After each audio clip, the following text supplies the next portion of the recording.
నమస్కారం అండి. నా పేరు కళాని సంజయ్ కుమార్, రైకోరేటర్ తెలంగాణ అండ్ ఆంధ్రప్రదేశ్.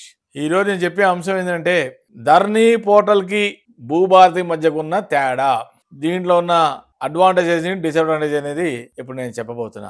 ధరణి పోర్టల్లో అప్పుడు ప్రభుత్వం 2020లో తీసుకురావడం అనేది జరిగింది. కానీ ఆ ధరణి పోర్టల్లో చాలా అవకతవకలు జరగడం, చాలా మిస్టేక్స్ జరగడం వల్ల ఇప్పటి ముఖ్యమంత్రి గారు ఏమన్నారంటే రేవంత్ రెడ్డి గారు ధరణి పోర్టల్ ని బంగాళాఖాతంలో పారేసి కొత్తగా మేము ఈ చట్టాన్ని తీసుకొస్తాం, భూభారతి అని పేరు పెట్టి రైతులకి వాళ్ళకి అన్ని రకాలుగా మార్పులు చేర్పులు చేస్తామని చెప్పి ఆయన ఎలక్షన్ టైంలో హామీ ఇవ్వడం జరిగింది. ధరణి పోర్టల్ ని ఆల్రెడీ బంగాళాఖాతంలో పారేశాడు ఆయన రేవంత్ రెడ్డి గారు.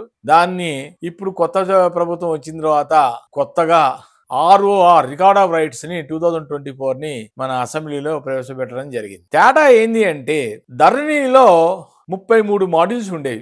ఆ మాడ్యూల్స్ లో చాలా మంది రైతులు అప్లికేషన్స్ పెట్టుకోవడంలో వాళ్ళు చాలా కన్ఫ్యూజ్ అయ్యేవాళ్ళు. ఏ మాడ్యూల్ లో పెట్టాలి, వాళ్ళ యొక్క ప్రాబ్లమ్స్ సమస్యలు అనేవి వాళ్ళకి అర్థమయ్యేది కాదు. ఒక చోట పెట్టాల్సిన మాడ్యూల్ అప్లికేషన్ ఇంకో చోటకి వెళ్ళిపోయేది. దాన్ని వాళ్ళు రెవెన్యూ వాళ్ళు కూడా సరిగా దాన్ని రెక్టిఫై చేయలే, సరైన కరెక్షన్స్ చేయలే. దాంతో చాలా ఇబ్బందులు పడ్డారు రైతులు. చాలా మిస్టేక్స్ జరిగినాయి ధరణి పోర్టల్లో.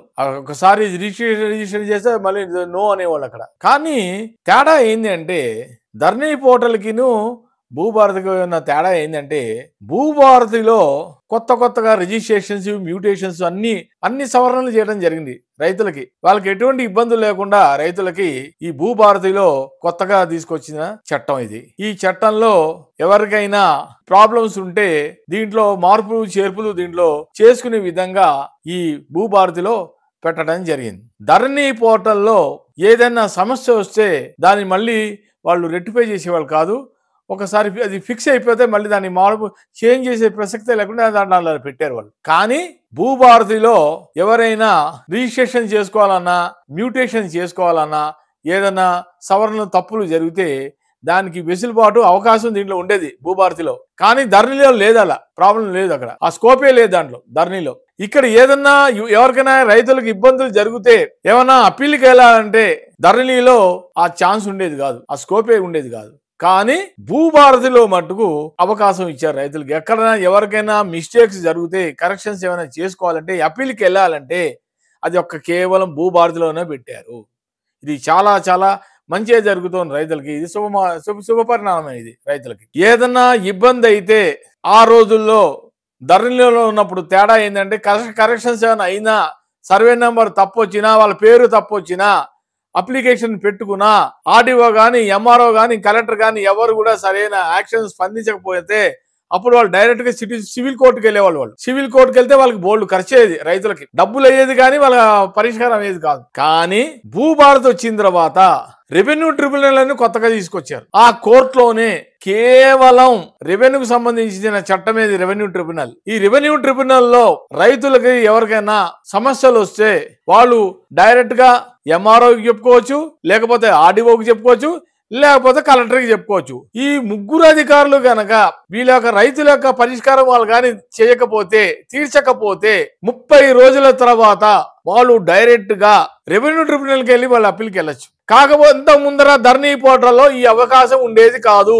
రైతులు డైరెక్ట్ గా కోర్టులోనే, సివిల్ కోర్టులోనే కోర్టులకు వెళ్ళి ఫైల్ చేసుకునేవాళ్ళు. వాళ్ళకి బోల్డ్ ఖర్చు అయ్యారు రైతులకు పాపం. ఈ ప్రకారంగా ధరణి పోర్టల్లో సుమారుగా చిన్న తప్పులు 18 లక్షల భూముల మీద చాలా ఇబ్బందులు ఉన్నాయి. 18 లక్షలు భూముల్లో ఆ 18 లక్షల భూముల్ని ఇప్పుడు కొత్త చట్టం వచ్చిన తర్వాత, భూభారతిలో వచ్చిన తర్వాత ఇప్పటి ప్రభుత్వ మంత్రి అయిన పొంగులేటి శ్రీనివాసరెడ్డి గారు దాని మీద కసరత్తు చేసి ఇవన్నీ కూడా మెల్లమెల్లగా సాల్వ్ చేయడానికి వాళ్ళు స్టార్ట్ చేశారు. భూభారతి చట్టము యాక్ట్ 1 ఆఫ్ 2025 ఇది ఆల్రెడీ అసెంబ్లీలో ప్రవేశపెట్టడం అన్ని జరిగిపోయినాయి. ROR యాక్ట్ 2024 ఇది ఇప్పుడు జూన్ 2వ తారీఖు నాడు కంప్లీట్ గా అమల్లోకి వస్తుంది. ఇది భూభారతి ఎవరు కూడా భయపడాల్సిన అవసరం లేదు రైతులకి.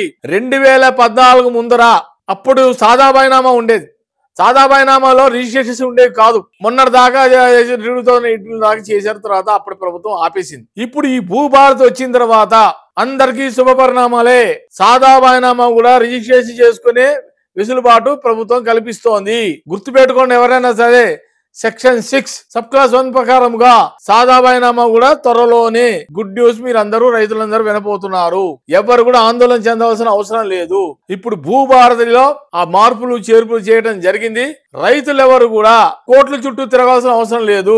ప్రభుత్వ అధికారులే మీ దగ్గరకు వచ్చి మీకు పరిష్కారం చేస్తారు. వాళ్ళు ఇప్పుడు అంటున్న మాట, వీళ్ళు ఇప్పటి ప్రభుత్వం అంటున్న మాట. ఇప్పుడు ప్రస్తుతానికైతే దీని మీద ఒక 4 మండలాల్లో అయితే కసరత్తు చేశారు. కసరత్తు చేసిన ఆ 4 మండలాలని అక్కడ ఉన్న ప్రజల్ని పిలిపించి మీ సమస్యలు ఏంటి, మీకు సర్వే నెంబరు కరెక్ట్ గానే ఉందా, మీ పేరులోనే ల్యాండ్ ఉందా లేదా అని రకరకాలుగా అన్ని వాళ్ళని అడిగి, ఎంఆర్ గారు ఆ పక్కనే ఉంటారు, మంత్రి గారు పక్కనే ఉంటారు, వాళ్ళ సమక్షంలోనే మీకు పరిష్కారాలు జరిగిపోతున్నాయి. చాలా శుభ పరిణామాలు ఇప్పుడు రైతులకి. ఇదివరకు అలా కాదు. ధరణి పోర్టల్ అలా ఉండేది కాదు. పాపం ధరణి పోర్టల్ వాళ్ళు పెట్టిన 33 మాడ్యూల్స్ లో అన్ని అవకతవకలే, అన్ని తప్పులే, ఒక్కటి కరెక్ట్ గా లేదు. దీనివల్ల రైతులు చాలా బాధపడ్డారు. వాళ్ళ చుట్టూ తిరగలేక ఎంఆర్ఓ చుట్టూ తిరిగినా పనేది కాదు, ఆర్డీఓ చుట్టూ తిరిగినా పనేది కాదు, కలెక్టర్ చుట్టూ తిరిగినా పనేది కాదు. చివరికి వారు విసుకొచ్చి వాళ్ళకి రైతులకి ఇంకా ఎవరిని ఆశ్రయిస్తారు? కోర్టుని ఆశ్రయించేవాళ్ళు. కోర్టు ఆశ్రయించిన తిరిగినా కూడా అక్కడ కూడా కోర్టు అంటే తెలుసు కదా, వెంటనే పరిష్కారాలు అవ్వవు, టైం పడుతుంది.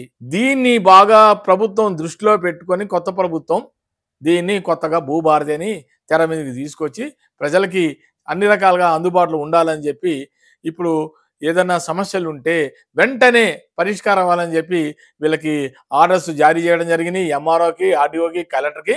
వీళ్ళు ముగ్గురు కూడా సరిగా అధికారులు కనుక సరిగ్గా స్పందించకపోతే, రైతులకి పరిష్కారం చేయకపోతే ఎవరు ఆందోళన చెందాల్సిన అవసరం లేదు. 30 రోజుల వ్యవధి తర్వాత వాళ్ళు డైరెక్ట్గా రెవెన్యూ ట్రిబ్యునల్కి వెళ్ళి వాళ్ళ అప్పీల్కి వెళ్తే వాళ్ళకి ఆ వెసులుబాటు జరిగి వాళ్ళకి పరిష్కారం అవుతుంది. ఇదే సేమ్ అప్పటి ధరణిలో ఎవరన్నా చెప్పుకోవాలన్నా, అప్పీల్కి వెళ్ళాలన్నా ఇలాంటిది ఏమి ఇక్కడ మా దగ్గర కుదరదు అన్నారు. ధరణిలో లేదా, అప్పీలే లేదా. అసలు ఒకసారి ఏదైనా డేటా ఇచ్చేస్తే ఇంక అంతే, తప్పున్నా రైట్ ఉన్నా అంతే, దాన్ని మళ్ళీ మాడిఫై చేద్దాం, కరెక్షన్ చేద్దాం, ఏదైనా సరే మ్యూటేషన్ కానీ రిజిస్ట్రేషన్ కానీ ఏదైనా ప్రాబ్లం వస్తే అప్పుడు ఆపేసేవాళ్ళు. కానీ ఇప్పుడు కానీ రిజిస్ట్రేషన్ చేసుకోవాలంటే ఏదైనా సమస్య ఉంటే ఆపుతారు. ఆ వెసులుబాటు దీంట్లో ఉంది భూభారతిలో. మళ్ళీ ఆపి ఫెసిలిటీ కరెక్షన్స్ అని అయిన తర్వాత రిజిస్ట్రేషన్ చేసుకోవచ్చు అని చెప్పి భూభారతి ఇప్పుడు కొత్తగా తీసుకొచ్చింది. కాబట్టి రైతులు ఎవరు కూడా ఆందోళన చెందాల్సిన అవసరం లేదు. భూభారతికి ధరణికి ఉన్న తేడా, వ్యత్యాసం ఇది. దీన్ని మీరు అందరూ సరిగ్గా ఫాలో అయ్యి ఇప్పుడు వచ్చిన కొత్త భూభారతి చట్టం పుస్తకం ఒకసారి కొనుక్కొని చూసుకుంటే మీకు అన్ని విషయాలు క్లారిటీగా వస్తున్నాయని కోరుకుంటాను. నమస్కారం. నా వీడియో కనుక నచ్చితే కనుక లైక్ చేయండి, షేర్ చేయండి, సబ్స్క్రైబ్ చేయండి. Like, share, subscribe.